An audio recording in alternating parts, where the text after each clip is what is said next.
अस्सलाम वालेकुम। आफाक फारूकी नए प्रोग्राम के साथ आपके सामने हूँ। देखिए जी, मौजू यकीनन पाकिस्तान है और कोई ऐसे इंकशाफात नहीं है। रूटीन यहाँ जारी है जैसे 77 साल से जारी था। बातें हैं, ऐलानात हैं, पैगामात हैं, इश्तहारात की भरमार है जिस पर ये सरकार और ये रियासत दोनों खड़ी हुई है। अच्छा, यहाँ दिलचस्प बात यह है कि यहाँ हुकूमतें तो हमेशा गद्दार होती हैं, ये आपको पता है।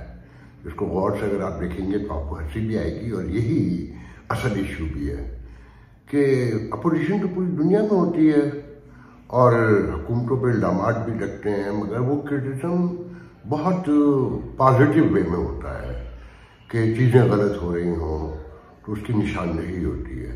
यहाँ तो डायरेक्ट चोर, डाकू, मतलब कोई अपोजिशन हो, कोई हुकूमत हो, किसी हुकूमत को सर्टिनिटी आज तक सिवाय फौजी हुकूमतों के, और क्योंकि उसमें बोलने की मुकम्मल इजाज़त नहीं होती है और पीका हमेशा से मौजूद है। जब वो कागजों में नजर आता है तो शोर मचाने की कोशिश करते हैं। इसे सब ने दिल से एक्सेप्ट कर लिया है। और यहाँ किसी बल तो देखें, कॉन्स्टिट्यूशन, डेमोक्रेसी और जस्टिस सिस्टम और सुप्रीम कोर्ट, XYZ, कोई भी आप नाम ले लीजिए, यहाँ किसी चीज़ का कोई वजूद नहीं है। ये सिर्फ क्या कहते हैं, दिल पिशौरी करना कहते हैं, या दुनिया को फैशन और ये बताना कि हम महज़िब हैं। हम सब तस्लीम करते हैं दिल में यहाँ कि हम महज़िब कौम नहीं हैं, हम महज़िब फर्द नहीं है और ये सोसाइटी महज़िब नहीं है। अभी सदियों का सफर है शायद, जो देखें उसकी वजह है। कहते हैं कि जी मैं बहुत तनकीद करता हूँ, मैं एक नेगेटिव आदमी हूँ। हाँ, मैं नेगेटिव हूँ। जो मैं देखता हूँ, जो मैं समझता हूँ, जो मुझे नज़र आता है, जो रोज़मर्रा की बातें हैं कि जब कोई फर्द, कोई ख़ानदान, कोई माशरा, कोई रियासत, कोई हुकूमत पानी साफ न दे सकती हो, कचरा उठाने को तैयार न हो और शहरियों से अपीलें करती हो कि जी आप कचरा उठाएं, तो उससे आप अंदाज़ा लगा सकते हैं कोई एटम बमों से कौमें थोड़ी बनती हैं, या दूर मार मिसाइल बनाने से कि हम इसराइल को भी निशाना बना सकते हैं, उससे कौमें आगे नहीं बढ़ती। यहाँ बहस क्या है कि जी अच्छा, वो पीका कानून को अदालत लेकर जा रहे हैं, जैसे 26वीं तरमीम को ले गए और मिलिट्री ट्रायल के ऊपर जो आर्गूमेंट हो रहे हैं वो भी आप सुन रहे होंगे कि ख्वाजा हारिस ने जो वो वकीलें, याद रखिएगा, जो इमरान खान के भी वकील थे, और जिस तरफ खड़े होते हैं ऐसा लगता है कि जमहूरियत वहीं खड़ी हुई है। तो उसमें जो उन्होंने आर्गूमेंट दिए हैं वो आपके सामने उसका फैसला आ जाएगा। आखिर में यही होगा कि ये चीज़ें कर लें और ये इतना जायज़ है। यहाँ जायज़ और नाजायज़ जो है ना, अपना अपना है और लिमिटेड है कि इतना खा लें तो जायज़ और इतना खा लें तो आराम है। जैसे पहले फैसला आया था कि जी ठीक है, आपको ट्रायल कर सकते हैं, सज़ा भी दे सकते हैं और फलाना धमाका। अच्छा, बहस यहाँ जो हो रही है ना, असल वो ये हो रही है कि खान साहब ने मुज़ाकरात ख़त्म कर दिए और चौथी पेशी पर, मैं पेशी कहूँगा, मुज़ाकरात की जो हेरेमनी थी, बैठना था साथ में, तो वहाँ गए तक नहीं और कह रही कि जी आपने कमीशन नहीं बनाया, बात खत्म हो गई। तो सब बहस यहाँ एंकर। अच्छा, तजज़िया निगार कौन है यहाँ, सबसे पहले तो नोट करें। एक रिपोर्टर को या पसंदीदा आदमी को जो मालकान का या किसी MD का पसंदीदा होता है, उसे एंकर बना देते हैं और फिर वो जो कहता है वो हर पे आखिर होता है। वो एक्सपर्ट लॉ में भी है, वो इकॉनमी का भी एक्सपर्ट है, वो सोशियोलॉजी का भी एक्सपर्ट है और पॉलिटिक्स का तो वो है ही है। तो बहस ये हो रही है कि क्या कोई बैकडोर चैनल खुला हुआ है पीछे मतलब फौज से, वहां से कोई उम्मीद है जो यहां से मुज़ाकरात खत्म कर दिए गए। आपके ख्याल में कोई बड़ी साइंस है ये, जब हम ये कहते हैं, ये मानते हैं कि 60-70, वो तो 99% कहती है ना तहरीक इंसाफ के हमारा वोट का नंबर है, तो 60-70 भी है, तो माशरे के हर सेगमेंट में है ना। मतलब वो फौज में भी यकीनन मौजूद है। रिटायरी तो 80-90% उन्हीं के साथ है। और केपीके में उनकी हुकूमत है, जो केपीके एस्टेब्लिशमेंट का 30 to 35% हमेशा उनका हिस्सा रहा है। और स्पेशली अफगानिस्तान की वजह से तो वो बहुत इंपॉर्टेंट सूबा है, तो एजेंसियों में उनका किरदार वहाँ के लोगों का बड़ा इंपॉर्टेंट है। फिर फौज में भी उनका एक बड़ा नंबर है। तो जबकि पंजाब में उनका वोट भी है, ये भी सबके सामने है। छोड़ दें सिंध को, बलूचिस्तान को, तो एस्टेब्लिशमेंट में कहाँ के लोग हैं? वहीं के लोग हैं ना। तो ये कैसे मुमकिन है कि उनके रास्ते ना हो, उनकी गुफ्तगू ना हो रही हो, या वहां से कोई पुशिंग ना हो रही हो? अगर सबसे ऊपर बैठे हुए लोग ना भी बात करना चाहते हो तो तुम बादशाह तो नहीं है ना। वो जो कोर कमांडर्स हैं उनके सामने अगर आधे भी एक तरफ हो जाएं तो दबाव तो बढ़ गया ना, मानना पड़ेगा ना ये बात कि जनाब वो 28 है, कितने हैं लेफ्टिनेंट जनरल या अंडर 30 है ना, मुझे तो इतनी मालूमात नहीं है, जो सच्ची बात है। तो अगर 1/4 भी अगर है लेफ्ट से और हिमायत करते हैं या दिल में अच्छा जानते हैं तो कहीं ना कहीं बोलते होंगे ना, बात करते होंगे। और मुज़ाकरात का तो यहाँ जो ड्रामा फैशन जो भी कहेंगे जी हर बात का हल मुज़ाकरात में है। आज तक किस बात का हल मुज़ाकरात में निकला जनाब? चार्टर ऑफ डेमोक्रेसी से लेकर इसका अंदाजा इससे लगाइए कि जो चार्टर ऑफ डेमोक्रेसी की बात करते हैं नवाज शरीफ की हुकूमत में, या जरदारी की हुकूमत बनते ही नवाज शरीफ ने चार्टर ऑफ डेमोक्रेसी का जो हशर किया था, मेमू गेट में काला कोट पहनकर कौन गया था? पीपल्स पार्टी तो नहीं अदलिया को बहाल करना चाहती थी। इफ्तिखार चौधरी को किसने बहाल करवाया था? किसने दबाव बढ़ाकर उनको मौका दिया था कि जनाब वो दबाव डाल के बहाल करे इफ्तिखार चौधरी को? फिर यूसुफ गिलानी को कैसे हटाया गया, उसमें कौन गया था? मतलब सारी चीजों को नोट कर लेना। और फिर 13 में जब हुकूमत बन गई नवाज शरीफ की, तो कराची में जो ऑपरेशन हुआ, जो पीपल्स पार्टी के खिलाफ सिंध में ऑपरेशन हुआ, मैं एक बार बता चुका हूं कि मुझसे एक वफाकी वजीर, दोस्तों भी फेडरल मिनिस्टर थे, वफाकी वजीर थे, आज भी हैं, उन्होंने मुझसे कहा था फोन पर बात करते हुए, क्या साहब आपको तो पता है ना ये MKM और ये पीपल्स पार्टी मुल्क दुश्मन है, तो नवाज शरीफ ने फैसला कर लिया है कि फौज के साथ मिलके इन दोनों को सबक सिखाना है, उनको इनकी औकात में लाना है। फिर क्या हुआ था? सबने देखा था। तो यहां पर सबसे पहले तो ध्यान में रखें कि ये जो मुस्लिम लीग नून है, ये कोई भी मुस्लिम लीग नून हो, कोई सी भी मुस्लिम लीग नून, ये हमेशा से बी पार्टी है, बी टीम है, सबको पता है। ये अंग्रेजों के जमाने में अमेरिका की और बरतानिया की बी टीम थी, उन्होंने ही बनाई थी। तो जैसी पैदाइश होती है बंदा वैसे ही होता है ना, जिस एनवायरनमेंट में पलता है, जो जन्म देते हैं, जो उसकी सराउंडिंग होती है, वो वैसा ही बनता है ना। तो ट्रेडिशनल चीजों को देखना चाहिए। तो खान साहब का यकीनन कहीं रास्ता है और अंदर कोई दबाव है, कहीं मुज़ाकरात हो रहे हैं। और कल वो मेरे एक दोस्त कह रहे थे कि तुमने कल जल्दी की, वो जेनेटरी जो बेंच आए हुए हैं, वो जो उसका लेकर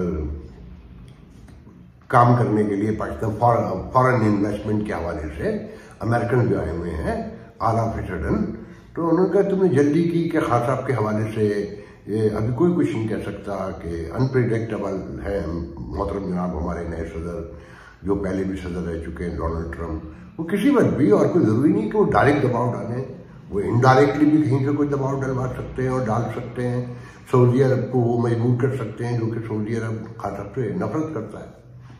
तो यहाँ तो सियासत है ना, सियासत के सीने में दिल भी नहीं होता। और बारहा आपको बताया कि वाशिंगटन में कहते हैं कि अगर किसी को दोस्त चाहिए तो कुत्ता पाल लो। ये सियासत तो सब जगह ऐसी है ना, मगर जो गंदी सियासत यहाँ पर है, जो दुश्मनियों में तब्दील हो जाती है, वो पूरी दुनिया में शायद कहीं हो। तो भारत में हुआ करती थी पहले, अब नहीं है। 2000 के बाद से, बल्कि मैं तो कहता हूँ मेरे ख्याल में लेट 90s में आए थे गौड़ा, तो जो कुछ दिन वज़ीर-ए-आज़म रहे थे, वहां से लेकर अगर टूवर्ड्स नाउ देखें तो पॉलिटिक्स होती है वहाँ। और ठीक है, खित्ते की एक, पूरे रीजन की एक पॉलिटिक्स है, उसमें बरादियाँ, खानदान, मजहब, फिरका, जबानें, ये सब चलती हैं, वो तो चलती रहेंगी। अभी तो सदियों का सफर मैंने आपसे पहले कहा। तो यहाँ सबसे बड़ा ये इशू ये है कि जो तरक्की नहीं होती, जो खुशहाली नहीं आती, जो अमन नहीं आता, जो कॉन्स्टिट्यूशन की तौहीन है, उन सब की वजह असल बेसिकली तो कहीं और है। जो माखज है, मंबा है, जहां से ये शुरू होती है, वो अपनी जगह पर मौजूद है, मगर जो सुधार सकते थे उन्होंने क्या इसका कभी एहतराम किया, या उन्होंने कभी रियलाइज किया, कभी उन्होंने अंडरस्टैंड किया कि जब तक हम यूनाइटेड नहीं होंगे, हम में यूनिटी नहीं होगी और हम मेच्योरिटी का मुजाहरा नहीं करेंगे तो ये मामला कभी भी दुरुस्त नहीं होंगे। हम उन्हें किस बुनियाद पर पीछे जाने के लिए कह सकते हैं? मतलब आपका क्या ख्याल है, सड़कें बनाने के पैसे खाने का लिए उन्होंने खाए? क्या आप सड़कों के पैसे खा जाए? वो तो डिफेंस में खूब सड़कें बनाते हैं, वो तो क्लिफ्टन में खूब सड़कें बनाते हैं, वहां की तो गलियां भी साफ है। तो आपने खुद उनसे मिलकर तय किया हुआ है कि जो गरीब आम आदमी है उसे आराम से नहीं जीने देना है, उससे सिर्फ उसकी चमड़ी उधेड़नी है, खाल उधेड़ लेनी है। आप अंदाजा लगाएं कि यहां पर गुर्बत का जो मैं अब देख रहा हूं ना, बाज़ औक़ात तो आंखों में आंसू आ जाते हैं बाखुदा, और खाना खाते हुए गिल्टी फील होता है, क्योंकि मैं बहुत सादा खाना खाता हूँ, मैं फूड लवर नहीं हूँ, कभी भी नहीं था, मतलब जो मिल गया खा लिया, पसंद नापसंद है, मगर कोई उसमें ऐसा नहीं है कि मैं ये चीज़ रिफ्यूज़ कर दूँगा, मैं नहीं खाऊंगा और ये मैं लाजमी खाऊंगा, ऐसा कुछ नहीं है। उसके बावजूद बहुत गिल्ट फील होता है यहाँ, लोगों के हालात देखकर, लोगों की मजबूरियाँ देखकर, सबको झूठ सिखा दिया है। वो मैं महमूद असलम नाम है, वो मेरे एक दोस्त ने उनकी पोस्ट लगाई है कि कभी पेशावर में हयाताबाद में बड़ा मार्केट जाया करते थे और जूसर से लेकर और शेविंग क्रीम से लेकर दुनिया जहान की चीज़ें, जर्मनी की, जापान की, अमेरिका की सस्ते दामों मिल जाया करती थी। अब उस बड़ा मार्केट में गए तो हर चीज़ जाली। तो एक शेविंग क्रीम खरीद के लाए कि ये बिल्कुल असली है और हम पुराने जाने वाले हैं, तो खरीद के ले आए। तो घर में आके ला के देखा तो वो उसकी एक्सपायरी डेट 2021 की थी और उन्होंने ट्यूब को इस तरह से मोड़ दिया था कि एक्सपायरी डेट का जो पार्ट था, पोर्शन था, वो दब गया था, वो नजर नहीं आ रहा था। फिर उन्होंने उसमें लिखा है कि पूरी बाड़ा मार्केट में पाकिस्तान की चीजें बनी हुई, उसी हैदराबाद की सराउंडिंग में एनवायरमेंटल डिपार्टमेंट को मिलाकर छोटी छोटी फैक्ट्रियां लगाई हुई है, गंदगी बढ़ाई जा रही है, क्योंकि तो पैसे खाना है। पाकिस्तान की चीजें वहां पर मेड इन चाइना करके बेची जा रही हैं, क्योंकि अपने नाम से बेचते हुए हमें शर्म आती है। हमें अपने मामलात पर, अपनी चीजों पर, अपनी जात पर कोई एतबार ही नहीं है। तो झूठ जो होता है ना, वो इंतहाई बदसूरत और करी होता है। जब झूठ बदसूरत और करी हो तो आप अंदाजा लगा लें, और अगर वो पूरी कौम में फैल चुका हो, वहां पर कोई तरक्की, खुशहाली, आप किसी उसका गैस कर सकते हो, कोई अंदाजा लगा सकते हैं। अभी अभी ताज़ी खबर आई है कि जी खवारिज जिन्हें कहा जाता है, एक जवान मेजर मार दिया, एक साथ में और सोल्जर, वो भी जवान है, मगर वो मेजर जो मारा उसकी शादी को भी 3 हफ्ते हुए थे। और फिर आप यकीन करें, मैं इस पर बहुत कंफ्यूज हूँ कि वो जो मर रहे हैं वो भी शहीद हो रहे हैं, ये भी शहीद हो रहे हैं, दोनों तरफ से। अगर चीज़ों को नोट करें, ये पॉलिसी बनाने वालों से कभी पूछा किसी ने? आप वज़ीर आज़म को तो सजा दे देते हैं, आप उसे उतार भी देते हैं, फांसी भी चढ़ा देते हैं, जेल भी पहुंचा देते हैं। एक अभी भी जेल में बंद रखा हुआ है करप्शन के इल्जाम में। जो आपके यहाँ करप्शन होती है, जो आपके गलत फैसले होते हैं, उस पर आज तक किसी को रोका? कोई जजीरों में रह रहा है ऑस्ट्रेलिया में, तो कोई बेल्जियम में रह रहा है महलात में, और कोई सऊदी अरब के महलात में रह रहा है, और कोई वाशिंगटन में रह रहा है।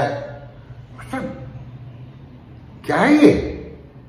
कोई सियासी तरबियत नहीं, कोई मतलूबा बंदी नहीं, और बस चले जा रहे हैं, गौरी मिसाइल बने जा रहे हैं, महमूद और फलाने धमाके।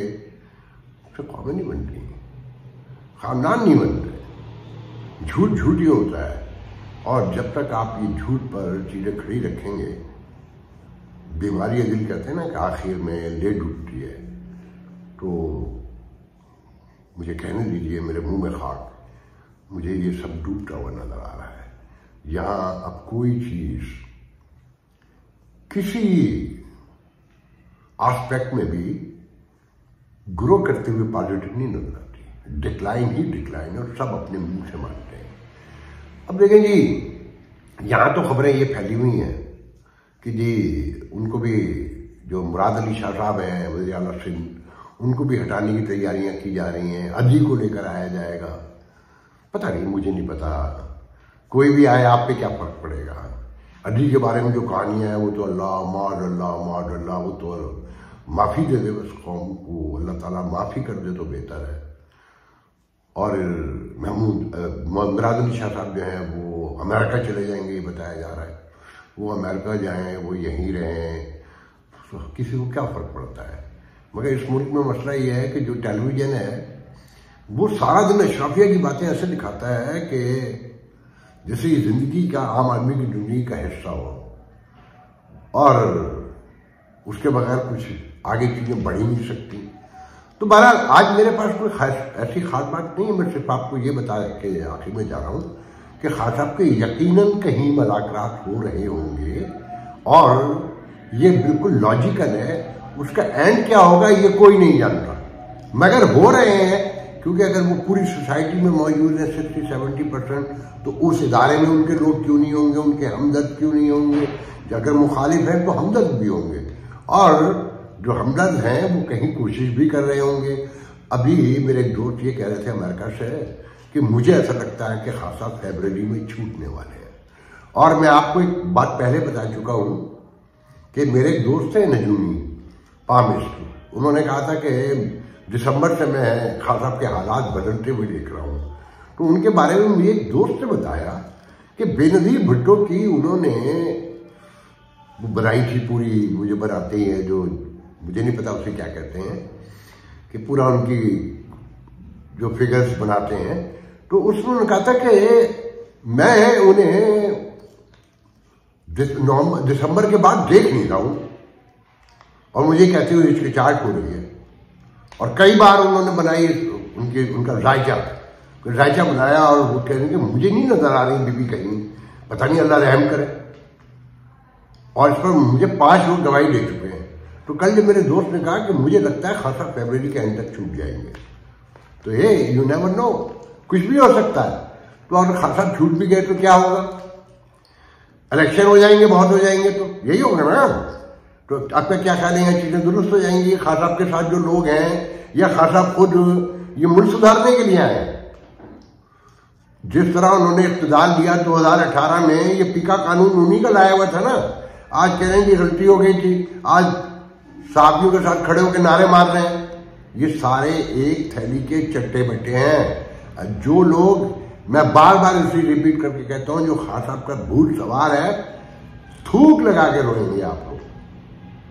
तब्दीलियां ये अरबोपति खरबोपति बड़े बड़े खानदानों के, या जो जम मार के वहां पहुंच गए, ये लोग नहीं लाते। आखिर में चलते हुए वाशिंगटन डीसी में जो जहाज गिरने का हादसा हुआ है, मैं उसमें ताज़ियत करता हूँ। अल्लाह ताला रहम करे, 63 लोग चले गए हैं और 18 की टोटल अब तक लाशें मिली हैं। उसमें बताया जाता है कि 2 रशियन स्पोर्ट्स वुमेन भी थी, जो बड़ा नाम था। और वहां मेरे मुल्क अमेरिका में मेरे नए सदर की पेशकदमी जारी है, बढ़ बढ़ के निशाने लगा रहे हैं। कैलिफोर्निया गए थे, जहां आपने सुना है लॉस एंजलिस में आग लगी है, वहां सुना उन्होंने ब्रेड शर्मन की बड़ी क्लास ली, और रिचर्ड गेल जो है उनके साथ बैठे थे, उनके कान में उन्हें मशवरे दे रहे थे। आपको पता है ना कान में मशवरे कौन देता है, जो बहुत करीब होता है। मगर ये जो सरमाएदार आए हैं अमेरिका से पाकिस्तान में, पहले इनके बारे में समझ लें कि मेरे दोस्त ने मुझे बताया कि जो तुमने कहा ना अरबों रुपए आने वाले, ये ले जाने के लिए आए, देने नहीं आए यहाँ पर। हाँ, ऑयल एंड गैस में अगर कोई काम किया तो यकीनन कुछ दौलत लगेगी। तो वो कह रहे थे कि रिचर्ड गेल उनके साथ में बैठा है, मगर जो अफताब आए हैं वो इन्वेस्टर, उन्होंने जो गुफ्तगू की, कल मैं उसे बताना भूल गया था क्योंकि जल्दी में बाद में मैंने किया था वो।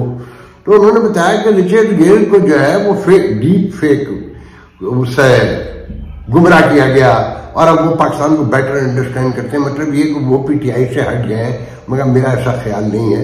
लेट्स सी आने वाले दिनों में क्या होता है, मगर ये ध्यान में रखें यहां कोई तब्दीली आती हुई नहीं नजर आती जब तक वो फैसला नहीं करेंगे कि यहां तब्दीली आनी है। और उनकी जिद मशहूर है ना, जट तबाह कर देगा अपने हाथ से मगर देगा नहीं किसी को। तो वहां पर अक्सरियत उन्हीं की है, बस ये ध्यान में रखें। दुआ कीजिए कि अल्लाह बेहतरी पैदा करे। अल्लाह हाफिज़। नहीं जानता करना पैंदा है, हो नहीं जानता करना पैंदा, जीवन दे लई मरना पैंदा। खून की बीमारियों में मुब्तला, जिंदगी के लिए तरसते हुए थैलेसीमिया, हीमोफीलिया और ब्लड कैंसर के मरीज मुन्नू भाई के बाद अब आपकी शफकत चाहते हैं। उन्होंने मुल्क के लिए बहुत कुछ किया, आइए हम भी उनकी सुंदर फाउंडेशन के लिए कुछ करें। मुन्नू भाई के मिशन को आगे बढ़ाएं। तो फिर आए आप भी अपनी ज़कात अतियात सुंदस फाउंडेशन को देकर बचाइए किसी बच्चे की जान। ये अली है। अली को थैलेसीमिया है। आज उसे अपनी सालगिरह पर ब्लड ट्रांसफ्यूजन के लिए आना पड़ा। सुंदस फाउंडेशन गुज़िश्ता कई सालों से थैलेसीमिया के शिकार हजारों बच्चों की जिंदगी में उम्मीद और खुशियों के रंग बिखेर रहा है। भी आप अपनी खैरात, ज़कात और अतियात सुंदस फाउंडेशन को भिजवाकर इन बच्चों की जिंदगी के टिमटिमाते चिरागों को रोशन रखें।